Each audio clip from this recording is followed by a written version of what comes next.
olwaleero abasuubuzi abakolera ku bizimbe by'omugagga Tom Kitandwe nga kuno kwe kuli Gazaland Grand Corner City Mall n'ebirala bakuta olunaku olwokubiri nga bakolera mu kizikiza oluvannyuma lw'okulema okukkaanya ne nannyini bizimbe bino ku nsimbi entuufu ze balina okusasulira amasannyalaze.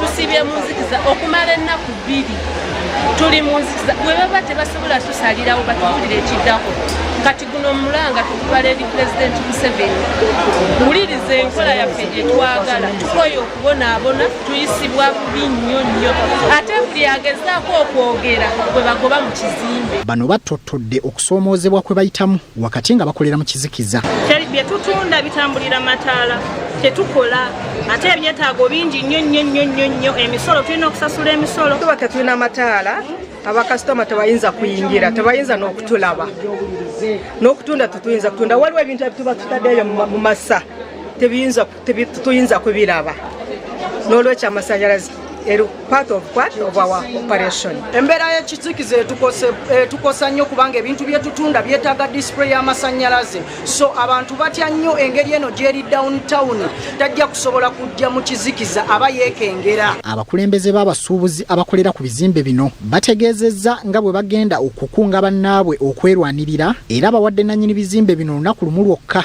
nga zizzaako amataala. Abantu batubuuza tuzeeko ki napo wetutuuse bannange ebintu bituli mu bulago wetutuuse tugenda kuta abantu kubanga ba stakeholders bakama baffe aba gavumenti so nga bazitutengeeza omuzannyo.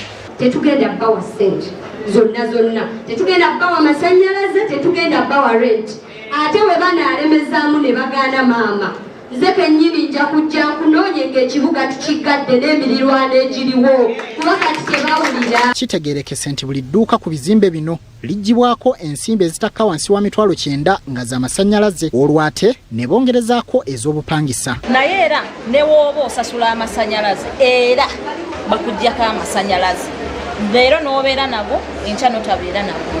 Hassan Kasagga, BBS Telefayina, Gambuuze. Kale bebasuubuzi